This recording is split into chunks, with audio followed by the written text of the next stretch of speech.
téléspectateurs de notre émission Écoute la voix de tes sentinelles. Moi, c'est votre humble serviteur, le prophète Patrick Nzana. Très heureux de vous savoir nombreux en train de nous suivre à ce moment. Et notre thématique d'aujourd'hui, on va aborder sur la dîme et les offrandes. C'est un sujet qui fait couler... Vraiment, c'est terrible. Sorry. Et aujourd'hui, nous avons invité expressement l'homme de Dieu, le révérend docteur Ebamba Christian Nzambi, que je m'avais salué. Bonjour docteur. Voilà, donc le sujet, la dîme et les offrandes. Un sujet qui fait couler les salives. Et puis, maintenant là, il y a beaucoup de gens qui se posent la question, comme on dit, dans des réseaux sociaux, Batou Bazako Loba, qui dit, mais ça ne vaut plus la peine, ils ont la loi, l'Ancien Testament, ce n'est plus d'actualité, ça n'a plus sa raison d'être une église, ils ont Moïse, donc lorsque le pasteur demande les dîmes là à l'église, donc bazo rançonné, bazo koyiba, beskro kakandenge ticket ba pesa ba kola ba pasteur, ba prophète, beskro ba miibi.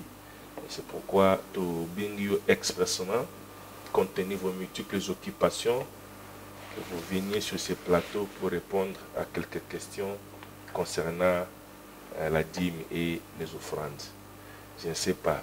Avant cela, c'est pas même une courte prière pour engager cette émission ou aborder ce sujet. C'est pas quelques minutes. Oui, merci prophète Patrick, hein, parce que comme c'est une émission chrétienne, bon, nous la recommandons entre les mains du Seigneur, qui sont nos guides à la fin. In the name of Jesus. Amen. Amen. Voilà. Donc, dîme et les offrandes. Oui. Nous avons dit que les gens qui comme vraiment récurrent, ça commence à poser problème. Se décourager. Yango Tulingio, docteur Oya, aurait mettre la pendule à l'heure comme une sentinelle. Exactement. Oya Kocha Makambona Alima. Je ne sais pas votre réaction par rapport à la problématique. Bon, puisque la télévision c'est question de temps, moni baibilo que bilia to borda kango to kendeke penza pe là on a que 40 minutes pe émission les kaka une fois le samedi ndenge tozo le kabo. Yango to sala ka à la mesure du possible to répondre na temps au ndenge tozo le kelanango pour que to atteindre moi muke to meka ko expliquer. Bon, puisque nous parlons de la dîme et les offrandes, j'aimerais que vous lisiez d'abord. Ça commence quand, les dîmes et les offrandes là? Je ne vais pas me plonger dans beaucoup de définitions inutiles. Alors dans l'essentiel, directement, je l'ai vu dans Genèse 4. Tangela biso na Zoata D à 4, cause 1 à 4, mais Banda Tanga D à 4, total. Parce que les bon, Tanga dans le bon tout ça là. Genèse chapitre 4. Verset D à 4 aussi. Genèse 4, 2 à 4, c'est le nom de Jésus. Elle enfanta encore son frère Abel. Abel fut berger et Caïn fit laboureur. Au bout de quelque temps, Caïn fit à l'Éternel une offrande de fruits de la terre. Voilà, Caïn fit une offrande. Moutaliboso papa. Oui, appelle ça offrande des ananes. Caïn. Abel ni Eveloroti. Voilà. Et Abel de son côté, oui, a fait une des premiers-nés de son troupeau et de leur graisse. Voilà, tu as donc, tout le monde a origine offrande dans le bandi wapi. Parce que moi, je suis émission pour Nanini. Makambango, prophète Patrick Ndengoti Kotanga, mon pasteur. Donc, c'est-à-dire que tu vas lier et couper sa offrande à partir de la loi de Moïse. Or, offrande est bandi dans Moïse. Moïse n'est qu'un chapitre, un cheminement de fait. Et chapitre na bango saki e bandaki e fungama ngamaki nango. Et ce qui m'a l'accès c'est que Caïn la première personne qui a donné les offrandes parce que lorsqu'on offre quelque chose à Dieu, pourquoi d'abord il a fait? Et ce que je crois Colossiens 3,15, Bible dit, soyez reconnaissants. Tant que Monique et Kola Pamboli, Bozunaye. Et ce que comme Nzambe Bozalité, une loi n'était organisé biloko ne zalagite a préféré qu'il y a zu Bozunaye, à qui ko bonzela Nzambe et mata na forme ya fumée. C'est comme ça qu'il y a BLP a zupi offrande be token de bonzela Nzambe bo. Tozan hôtel mususte koto token de soko pesa mutu bo non mais biso moko en reconnaissant que Nzamba Pamboli misana biso to qu'est-ce ko kabela Nzambe. Voilà koto yo ko banda ko pesa bo offrande e bandaki. Ce qui siko likambo ya dim. Parce que le cas tozako associé à dim to komona nani a pesa ki dim mutaliboso. Zwaka na Genèse 1. Genèse 14 likambo ya Abraham. Yena Melchisedek. Ça la biso na Genèse 14, juste 17 à 20. Genèse 14. To moni côté Adim, muta pesaki dim offrande de liboso zaki nani? Caïn. O le lot de à tort, boke baka Caïn wana tala. Nzamba tiaka signe prophète Patrick. Atie lembo. Le lobison tozo rejeté Caïn, mais tant mususu pe Caïn ko surprendre bat. Bon, toza kunati. Tangela biso ya wana total offrande.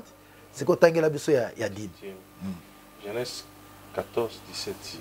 Après qu'Abraham fut revenu vainqueur de Kedorlaomer et des rois qui étaient avec lui, le roi de Sodome sortit à sa rencontre dans la vallée de Chavé, qui est la vallée du roi. Melchisedec, roi de Salem, fit apporter du pain et du vin. Il était sacrificateur du Dieu très haut. Il bénit Abraham et dit, béni soit Abraham par le Dieu très haut, maître des cieux et de la terre. Béni soit le Dieu très haut qui a livré tes ennemis entre tes mains. Et Abraham lui donna la dîme de tout. Voilà. Oyoki, abandi ko pambole ti à cause de la victoire. Abraham a été réalisé dans le terrain. Chers téléspectateurs, il n'y avait pas une loi, mais il y avait un prêtre déjà établi par Dieu, Melchisedec. Tant qu'il y a une victoire, c'est comme ça que Abraham a eu un dixième de biloko nyonso librement. Osoyo kakoto dit me bandi papa pasteur nanga Patrick, parce qu'il n'est pas seulement prophète ba téléspectateur, c'est aussi mon pasteur. Donc awa boye tant Abraham a moni ke nzamba longi sena bitumba azongi ne sengo nyonso tout na bozu azalaki nango reconnaissant les bienfaits de l'Éternel. C'est comme ça que Abraham a eu un dixième ya ba bien oya utaki nango akei siko si Caïn et Abel bazaki na sacrificateur te ya okende ko déposer na pied na ye, mais comme il y avait un sacrificateur de l'Éternel en la personne ya Melchisedec, c'est comme ça que Abraham est allé volontairement. Ça dit moni babiloko ko pesa papa Isaka élan du cœur au moins nzamba loja ngona motema ya mutu. Et c'est comme ça qu'Abraham a mutali bosso a ko pesa 10 000 memi ngo pa ya nganga nzambe na ye et pas pasteur na ye penza ba bénérie. Voilà un peu, Abraham n'a pas payé la dîme. Abraham a donné la dîme. Vous voyez la différence? Mais mon boulot papa, peut-être on me poser une question il y a un moment que origine ya makambo ya ba offrande na ba dîme ezali avant la loi. Ça n'a rien à voir avec la loi de Moïse.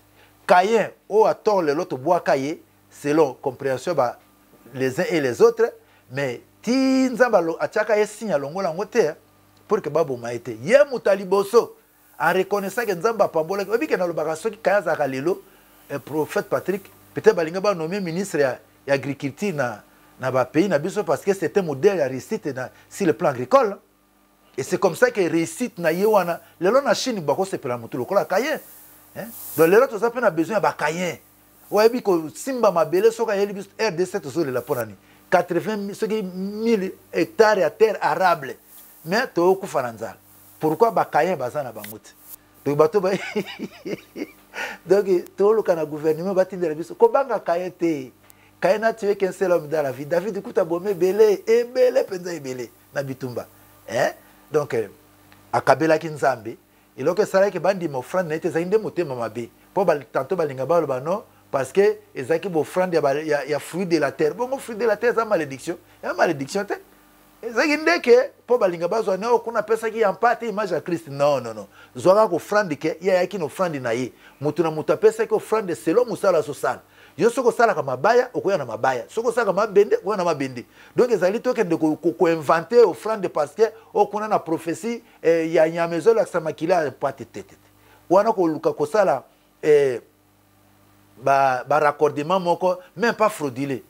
Bango ba pesa ina bango offrande point barre. C'est nous qui interprétons aujourd'hui. Et l'offrande de Caïn n'a pas été agréée, non pas que ça qui fruit à terre, mais parce que son cœur, ozomona, motema na e, toko koma nangwana, comment donner aussi l'offrande. Merci prophète Patrick. Donc motema nende zaki mabe. C'est comme ça que son offrande n'a pas été agréée. Mbale bela pe mutazo pesa offrande, ozo mirimire. Siko ozo alipambo lindengeni. Ozomona makambo ndenge oza. Donc voilà, à moi que ça la question. Docteur, pourquoi donner l'offrande et la dîme? Pourquoi? Ezalaka acte de reconnaissance. Tant que le opposé, Kendeka c'est dans Colossiens 3. Colossiens 3:15. Na loba yango pe déjà en passant. Zo yango kasi. Colossiens 3:15.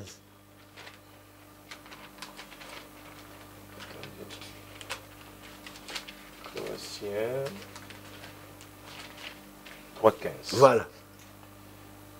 Et que la paix de Christ à laquelle vous avez été appelés pour former un seul corps règne dans vos cœurs et soyez reconnaissants. Soyez reconnaissants. Nzambo asali le bolamu. Bible zo senga biso toza la reconnaissant. Pas seulement en parole. Kolobika bon merci Nzambete. Merci wana il faut reconnaissance wana même Nzamba pesa na pesa $1 million. Taba soyez reconnaissants. Ata $1 au pesa tolobika bon Nzambe merci pour pesa nga. Non mais ba sacrificateur bazali wana. Pembeno pe bato bazali zala reconnaissant Nzamba saleli yo. Donc to pesa kango en signe ya reconnaissance. Abraham apesa ki dime reconnaissant que victoire wana Nzambe nde asunga ki alonga ba ennemi na ye. Caïn Abel ba pesa ko offrande po ba mona ke Nzambe a prospérer, ça dit moto azo mona ke biloko na ye Nzambe a prospérer yango na signe ya reconnaissance enda ko pesa dime enda ko pesa offrande. Mais so zano reconnaissante ba ko obliger yote, il faut yo moko nde o sa reconnaissant. So sa reconnaissant ndenge batona basala yango, c'est comme ça Dieu les a fait venir. Docteur Christian, merci. Des fois, on paye la dîme, des fois, on donne la dîme. Quand est-ce qu'on peut payer la dîme? Quand est-ce qu'on peut donner la dîme? Merci. Il y a une question. Chers téléspectateurs, en Christ, on ne donne jamais la dîme. Parce que dans le christianisme, loi ya offrande nde komi yango loi ya libéralité chrétienne. Ceux qui payaient la dîme, papa, la biso je crois Matthieu 23:23. Na kangango parce que ça nango facile. Zo déjà au milengelaka. Tango ba Nzamba bimisi sikoyo ba na Israël na bompo tambola na bango. Israël zaki na modèle na mode de vie na ye. Nzamba pesa ke po atambola sachant que Nzamba mozo un peuple courroide. Ayeko imposer bango sikoyo ke ba offrande. Talaka tokota na biso chapitre ya papa pona temps ya télévision. Tokota na biso chapitre ya Moïse wanate. Bango ezalaki imposition na les offrandes. Offrande à fleurs, offrande à boyer, offrande à boyer, offrande à boyer, offrande à boyer. Il faut payer ça. Dîme, il faut payer ça. Et c'est pour cela, et payer la dîme. Jésus a fait mention de cela. Quand vous lisez un peu, je crois que c'est ça. Hein? 23. Malheur à vous, scribes et pharisiens hypocrites. Parce que vous payez la dîme et la menthe. Vous payez la dîme de la menthe. Vous payez la dîme. Alors que Abraham n'a pas payé la dîme. Bango ba pesi bango compte bo kanga biloko ni balelo ke so boma batu bazo zanga koyeba na place wana. Ba Yuda paye la dîme comme taxe dit à l'Éternel parce que soko futi to zana nyongo. Soko le loi na christianisme bandiko le bana mutuke non yo futi na non pako ya dîme te. Papa siko leve mezo ya zana ba na ba nyongo ya ba dîme. C'est que mutona yo o kende na lo na ebite bo. C'est Christ mutazana na liberté na kopona bato ba kozala lever, mais je me demande aucun ayongo ba dimi na lola, mais ça c'est grave. C'est comme ça que Abraham n'a pas payé la dîme. Donner c'est offrir.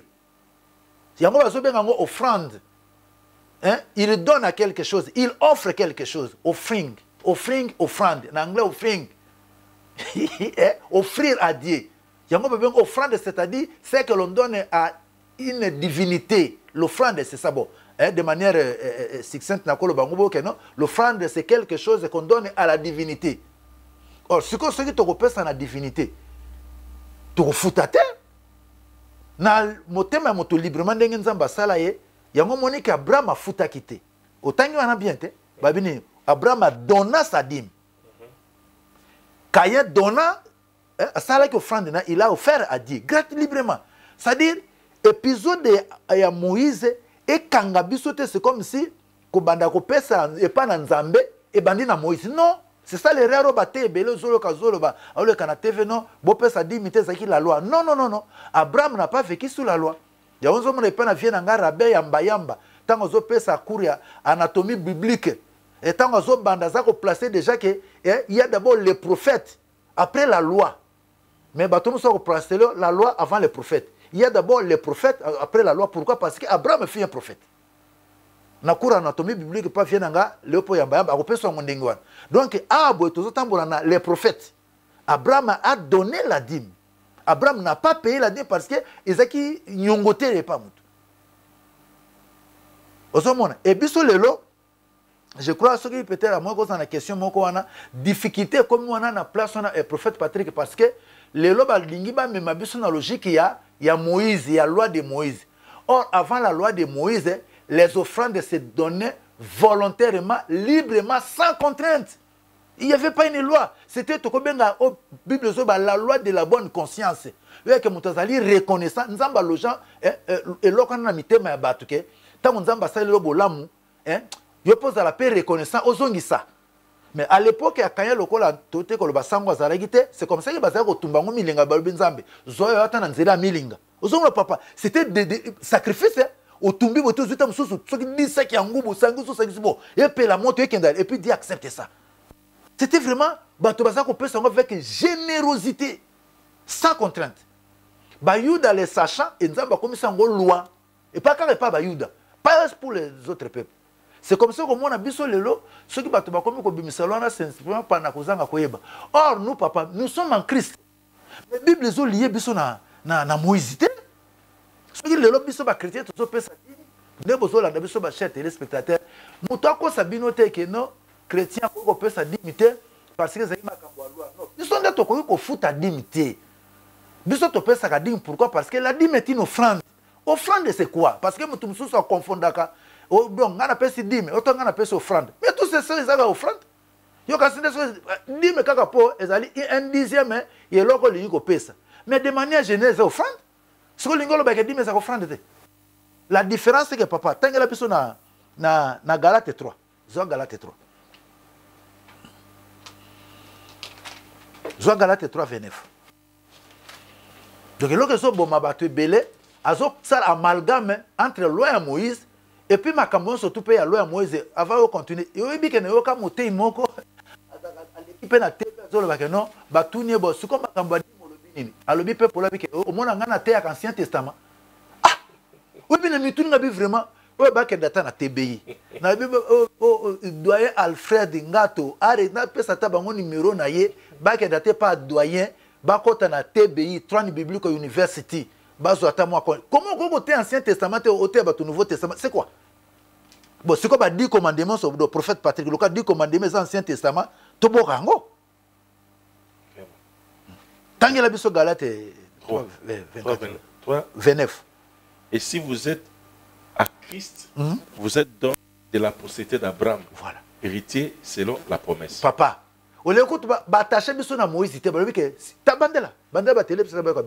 Et si vous êtes à Christ, vous êtes donc de la postérité d'Abraham. Héritier selon la promesse. C'est quoi Abraham a payé à Donadim? Bon, ce que vous êtes en Christ, vous êtes la postérité de qui? D'Abraham. Ce que Tatano Abraham a payé sa dîme librement. Ce que vous avez héritier à promesse. Oui, prophète Patrick, n'habitez. Ceux qui battent surtout autant que même la Bible. Pour la zone, vous êtes à Christ là. Bino Baibamba. Bino Banzana, Patrick. Dès que vous êtes à Christ, vous avez possédé un année. Il y a Abraham, héritier de ses promesses. Le coup d'Abraham a payé sa dîme. Lui n'a pas payé. C'est comme ça, c'est comme ça, Moni, Jacob, Tango Azo, Bunda Bitumbana, de Konaye, Esaú tango akimi ayebisi nzambe nini soki nazongi na kimia soko bateli ngai nakuti makambo na nga bien abi libango oboye onga na loti échelle oboye na kosala nini na kotongela ndako et puis na kopesa yo 1/10 tata librement. C'est ce que nous nous donnons sans contrainte. Nde yango sikoyo boye nebite soko tuna que c'est la liberté na ba 10 minutes. Vraiment sikoyo nani maintenant dim offrande dim. Est-ce que c'est obligatoire ou c'est facultatif par rapport à parce que payer et community et j'ai connotation monétaire a obligation position. Chez eux c'était comme ça. Est-ce que quand on donne la dîme c'est obligatoire ou c'est facultatif à donner la dîme? Bon, une très très belle question. Bon, peut-être embarrassante aussi, mais elle est facile à répondre. Pourquoi? Parce que au moins dîme, offrande, na christianisme, et avant on a comme ya facultatif one, babenga kango nde libéralité. Parce que nous quand de comment zolbate, biso l'église na biso tozoaka ba dimité. Biso tozoaka ka ba libéralité. Ozoka mutolobi ke tozoaka bo offrande te pasteur, biso tozoaka ka ba libéralité. Mais c'est un pasteur hein. Abi tozoaka ba libéralité. Papa zoelaka ezaka na 2 Corinthiens 8. 2 Corinthiens 8 1 à 3. Tangela biso. Avant to comme na facultatif one. 2 Corinthiens 8, 1 à 3. Nous vous faisons connaître, frères, la grâce de Dieu qui s'est manifestée dans les églises de la Macédoine. Au milieu de beaucoup de tribulations qui les ont éprouvées, leur joie débordante et leur pauvreté profonde ont produit avec abondance de riches libéralités de leur part. Voilà. Ce que le bango va passer libéralité, batubaso kansake libéralité za sogenini. Libéralité za linini. Bo biso tona biso ba mise c'était to débrouiller ka muke. Mais ce que vous bête dans dictionnaire, libéralité ezali action moko au sali avec générosité. Dans le cas d'espèce le cas toujours en offrande, libéralité linko loba offrande o pesina motema bo na linga ba motema munene ça dit motema ya malamu. Ba contraindre yo tende yango albike libéralité ça dit ezala dime ezaka offrande ezala action de grâce ezaka offrande ezala soki donne ni tata ezala au monde kombo na okaka offrande siko balobi yango nde siko na christianisme o ba bengi yango la loi de la libéralité ba bengi yango nyonso wana et siko boy avato comme na facultatif ne wana na zoya ko kansete ke na okima question na yo siko yo ka poro ninga zoloba to ko pesa yango ndenge ni tata kende siko wana na Romains 12 verset 7 à 8 ndenge yo ka pola zoloba kota zoloba que c'est lui qui donne que c'est lui qui dirige que c'est lui qui se yoka ndenge ko na côté ya ko donner kende wana Romains 12 7 à 8 que celui qui est appelé au ministère s'attache à ce ministère. Yo yebi ministère na yo, ta musupo yebi pété. Don nzamba peso ta musupo yebi to zaka ko buka ka makamunde muno zo tiaka désordre. Bebengo ta muso zali no kaka diacre, okomi ko te atine église po ozana mwa moya ko leka na TV, okomi ko loba bilo eloke bomisi bato po azuma moya ko leka na TV a biloba loba. Balobe que celui qui appelle au ministère s'attache à son ministère. Que celui qui enseigne s'attache à son enseignement. Ozali no pe enseignante. Siko église comme troublé, baté ya lokuta, tanet biloka ba dimobo. Parce que mal lokuto ke ndoko bano, ozako fixer biso à partir à Moïse. Yango to le batala. Il faut que landaka pour 4 posture wana. Auquel on a na expérience, après auquel na explicitation, auquel na explication, après auquel na expérimentation. D'abord l'expérience, l'explicitation, l'explication. Et puis l'expérimentation. Ce que ma marche toi yo yebité. Oye kaka bo Dieu m'a révélé, Dieu m'a dit. Yako tozo ko kana biloko bozo yeba kutu teke Abraham avait donné la dîme. Yo zukaka non Moïse to futa ki dîme to futa bango ba non de konangai. Osaï ko continuer. Et c'est lui qui exhorte à l'exhortation. Ce qu'on a une exhortation. Celui qui donne les faces avec libéralité. Voilà. Ouais, ça dit qu'on paie ça, papa. Bon, pasteur Nanga, c'est qu'on a besoin de prophète Patrick. Bon, mon pasteur, c'est qu'on a besoin de l'église. Il y a pasteur Nanga. Bon, il y a tant que c'est qu'on a besoin il y a ça paie ça avec contrainte, il paie ça avec libéralité. Voilà, libéralité, il qu'on paie ça, on a motema, il y a générosité, il y a malamu. Au moins, tant que c'est celui qui donne, Balbi a donné. libéralité. Bon, ce qu'on libérateur va donner nini. Après ça kaka nini offrande. Offrande dîme. Au moins biloko mususu ata yo moko mutozo teka ngo biloko na keno ko pesa 10 minutes. Ce qui to tunyo kaka verso boy. Taba lui que celui qui donne le fasse avec libéralité. Donner quoi? Va préciser le côté pour dire que tout ce que nous offrons à Dieu, dans le terme technique, offrir, offering, offrande, ce que nous offrons à Dieu, tout ça, va bien en offrande. Et nous devons le faire avec quoi? Libéralité. Tout peut s'en avec libéralité. Mais ce que vous voyez, pendant la question, ce que le but que tout peut c'est facultatif. Ou bien, ça peut moins contrainte. Bon, et ça peut être facultatif. Pourquoi? Parce que la première démarche à couper ça, tout ça, la première démarche, c'est laquelle? Nous commençons d'abord,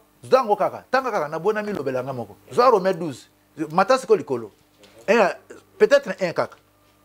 Je vous exhorte donc, frères, par les compassions de Dieu, à offrir vos corps comme un sacrifice vivant, saint, agréable à Dieu, ce qui sera de votre part un culte raisonnable. Voilà!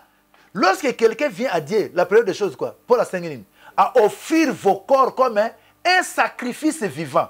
Au moins, sacrifice zalinine, offrande moutapesa avec tout le banet avec douleur. C'est-à-dire, et sengama ko pesa te, mo salinini, au pesika comme un sacrifice. Au pesi. Biso bato to koma sacrifice vivant. Bon, ce qu'on a ce qui moutou, pasteur nanga, na komi sacrifice vivant.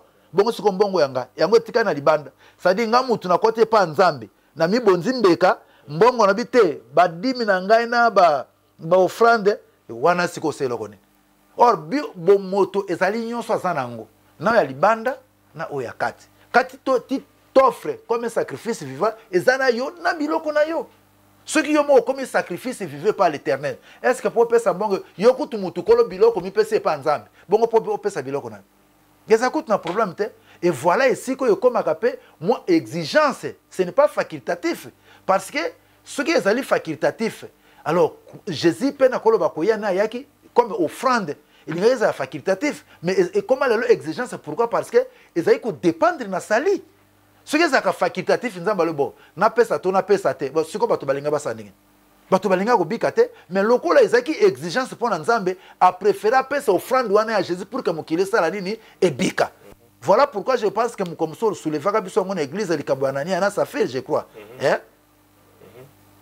Que ce qui nini bango ba mona que non ba yena dimi na bango ba bombi parti ndambo ya dime et tango ba prier au lieu pe ba lo ba bosembo et le bina Pierre avant boteka mbongo zaki pa na bino siko be okosa ponani na kanda na parce que ba kosi liwe frapper bango donc moni ce que zaki ka facultatif que ça na ba conséquences c'était nani ana zafir balinga kufate ça dit lorsque nous donnons les offrandes papa na ebi ko koma makamona bomono pona mona déjà banda ko kanela ngango banda ka mais abo tozolo ba ke ezali penza facultatif te. Si nous savons donner nos corps, nous donnons aussi nos biens. Et comme ça a représenté beaucoup plus en termes d'argent, c'est ce qui fait que si Dieu a donné Jésus et sauvé Mokili, n'a pas bien tant que bateau va sauver sango, et ça n'a pas avantage belé. Et ça permettre que bateau peut mususu, n'engue todo le calero na télévision bo. Les cas, tout ça limité pour l'année. Émission moko de todo le caca le lo samedi bo. Nous sommes limités. Ce tout ça qui n'a pas moyen belé. Il faut bateau ba pesa. Ndeko sala nini bato belé pe boko atteindre bango na ba moyen ka pe immédiate ko luka pe na bankai il faut ça na boîte ngoko somba ce sont toujours des moyens papa ce qui peut monter ça na boîte apesi bino apesi ça dit ko pesa tout ce qu'on peut donner à Dieu et contribuer à pour gagner bateau d'une manière ou d'une autre voilà ezali penza facultativité to ko lo bezali pe une exigence bien que ezali fimbu penza loi beauté et puis ya mi balé à part ya salia ba amen lorsque quelqu'un donne à Dieu en retour, Dieu le bénit. Parce que je crois dans Genèse 8, 22, Bible Zoloba, tant que la terre subsistera, les semailles et la moisson existeront. Je crois que c'est kolona na kubuka et kozala. Si on a un cas de christianisme, mabe kozabi papa pour que na lona pona buka.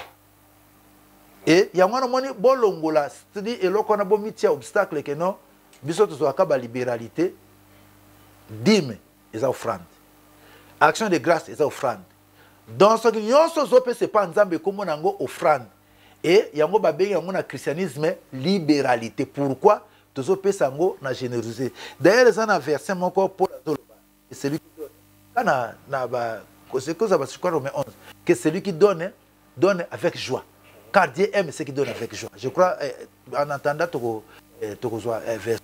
Donc voilà un peu, ce n'est pas vraiment facultatif.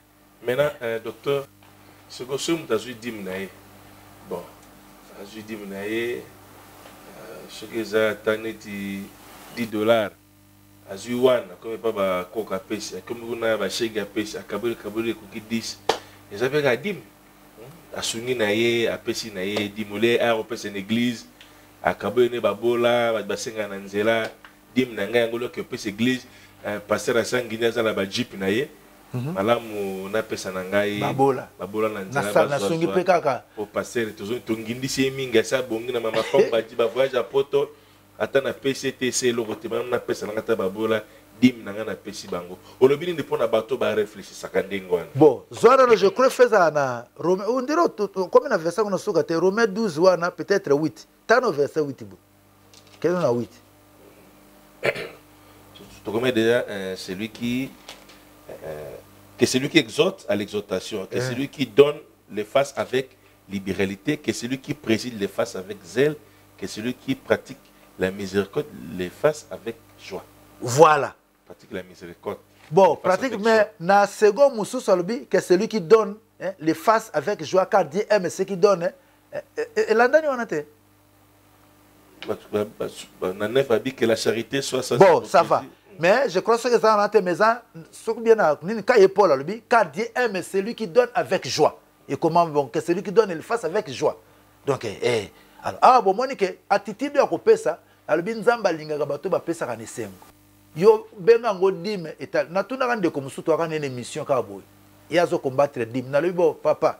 Siko boy, mutu moka ye pa na yo, azwaki $1000. Siko boy, aye alobi bo.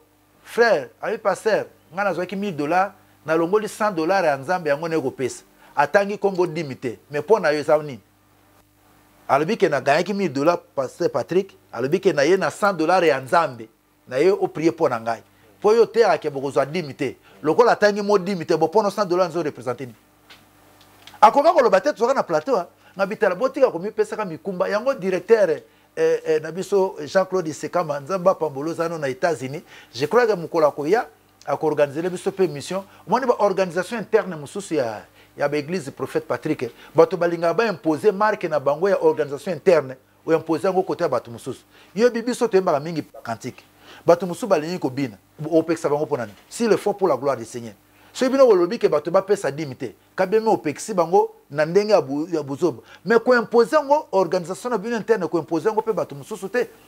Alors, c'est quoi aussi place en joie? Dès Corinthiens 9, 7. Que chacun donne comme il a résolu en son cœur, sans tristesse ni contrainte. Ni contrainte. Car Dieu aime celui qui donne avec joie. Voilà. Papa, donnez quoi? Balbeka offrande. Oh, dis mes offrandes. C'est de mon histoire qui a contenu. Il y a coupé ça. Au sous le bord. C'est quoi? Balbeka donner nini. Yo lingo limité parce que non. Dis mes acquis alors à moi. Mais balbeka que celui donne. Qui donne les faces avec joie. A donné nini? Papa. Siko yo boy. Tokomi ko chuter déjà. Nazozonga nazozonga siko na question na yo ya. Parce que moni batebela ko lo ba ke bon. Na voix misi pasteur bon. What is that langage non de korangai? Moi Jésus kutu Nzambe. Oya salo la PC.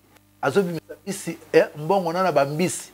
Mais so tayi kuna bike azaki na ba femme ya ba intendant. Bazaka ko soutenir ministère wana convoi misa pasteur bolongola ka langage wana akoko convoi ma pe ya so les api mabete mais longola langage wana yo pesa pona kusana nzambe soki moto apesi mobola wana babenga yango ezali omone différence na ko pesa pa nzambe ezani tango yo pesa pa mobola alalaki nzala osungi ye akolia esuki nango wana aokena ngo esika moko te mosungi ye. Mais ce qu'on peut faire, on a nzambi. Et que ça la ke, tam sous pasteur, azanga yi carburant quoi qu'un de côté.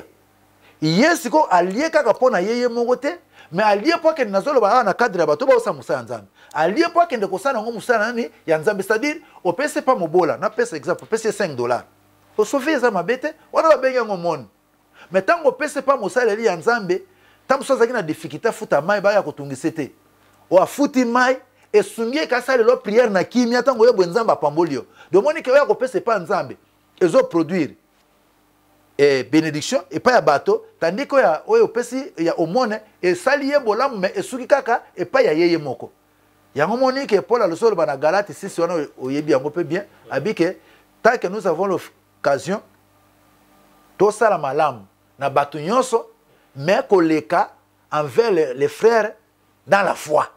Parce que frère dans la foi ceux qui allié yango akozwa makasi ezala na Galate 6 wana kaka ndenge bato bayebi yango kalbike na nyonso to saka bolamu na bato nyonso c'est-à-dire to pesa pe ba omone mais na koleka to sala ka yango beaucoup plus envers les foi dans la foi parce que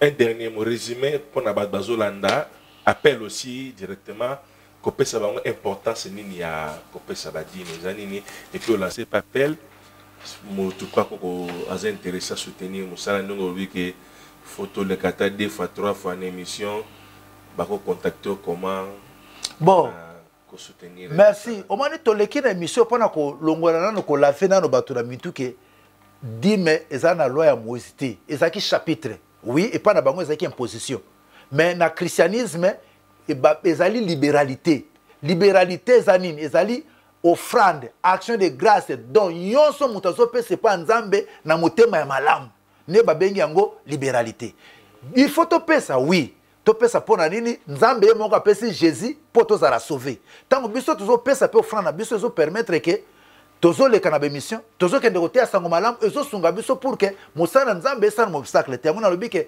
Jésus Christ sa nzambe oya koka ko bimisa mbongo tina na munoko ya mbisi mais papa zaki na groupe ba partenaire o bazali ko songaye yango na mongo na pambolaka ezala bato ba soutenaka musana nzambe nowe bisiko zali nzambe apambola yo bato ba osala ke tozo akata mususu makasi bo ya koleka na mission net mwana nga au gloire à l'air nzambe apambola ta mususu opesinga $10 na kokai ko zo makasi kwa kolobate meta nga na lié esali nini et permettre na leka na mission mama nanga bizilu yeye na États-Unis nzambe apambola pourquoi parce que okotinda nga lelo $10 $20 yo yebi toza na RDC pour les kabwe ça sacrifice ozo sala ngo pona nini po bato babika est-ce que papa to ya boto pe na mutuka te bo siko il faut to sala po to prier pona bato combien bazana ba problème mais tozo leke mission ezo le kaka net le lo samedi so to zaki na capacité à koleka ata 2 fois 3 fois na bato bazana ba mo ba soutenir ka misala nzambe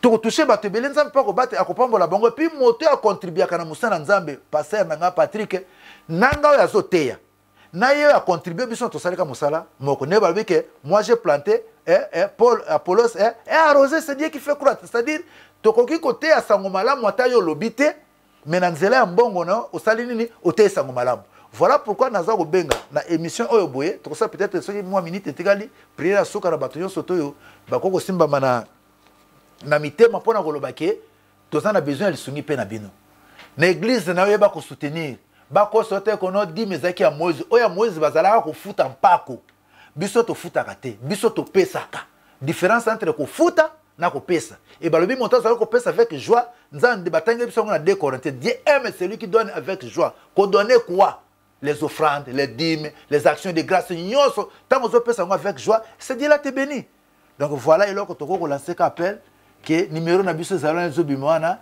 0 na banda 00243 85 15 38 455 so bo bengi biso tozaka biso na mombo na bino prophète Patrick et koya to ko multiplier peu émission et combien ata 2 ou 3 par semaine pour ko lia kaka une fois par semaine et ça quand même un peu problème au kufanzala. OK bon prophète pasteur docteur au ça la prière bat musu bazal azana dim bazana courage na likanisi na pia dim so ina maboko boy ba promo bandi malade bandi pour ces athées pour ça la prière moko pour na bakawana bat musu bazwa volonté azame ba distraction ba foutement au ça la prière mosco pour na bato kawana bato bakasaki là bazongele là bato pe bapesaka te bazoyela bato bazala so edi membongo ye makambo ye osala priere mo pour bango prophète Patrick oyoko fungola makambo so ya bien na suka botokomi na suka ya ta ozomona ta esili mais priere nge zali kake bate belé soka komika linga kabela nzambe ba problème bandi Kairos pono lelo au nom de Jésus n'arrêtez mon limo wana parce que so lingo pesa ba problème ye or moto akolona nde moto akobuka ceux qui oloni to kobuka ndenge nini ezali plein à Satan alingi te ko pesa na makambo nzambe mbongo neke ndenge na ba problème po le kakaka ndengo ne zolo kote yango lelo nazo déclarer comme loin de l'Éternel molimo wana ba problème ye la kayo eza na kati église na bino olingi osala balembisa yo ozwaka obstacle ndeko nanga kobanga lisusu te tobuki molimo wana parce que moto akobuka kaka oye akolona oyo akolona te akobuka te yango na kombo na Yesu Kristo nzamba délivrer yo alongolo na ba problème wana ozwa kimia olongo kende liboso o soutenir musana nzambe tango zo soutenir musana nzambe milimo elinga kokufa à travers mbongo no ba bongo limitema yeba nini nzamba okanisa yo tala nzela nini kote ni okoko épargner mbongo no pour que nzambe abatelaka yo na libota na yo na makambo na yo siko mbongo ne okota na makambo nzambe te nzamba kobatela ndeni yango na lelo ezala kairos pona tina na yo zwa délivrance ba demo bakima yo makambo mwabe yaka soko zimbongo batebela za kwa sako simbi mbongo ba problème ye na bengani molimo na au nom de Jésus zwa kimia mema bozuni pa na nzambe nzamba kobatela ngo pe ko mona bolamu na kombo na Yesu nzamba pambo bino. Amen, amen, amen. Sur ces notes, nous bouclons la boucle pour aujourd'hui. Nous nous retrouvons dans nos prochaines émissions. Donc, on est là samedi déjà, 16h30, et la rediffusion est à lundi, jeudi, dimanche tard. Que Dieu vous bénisse. Bye bye.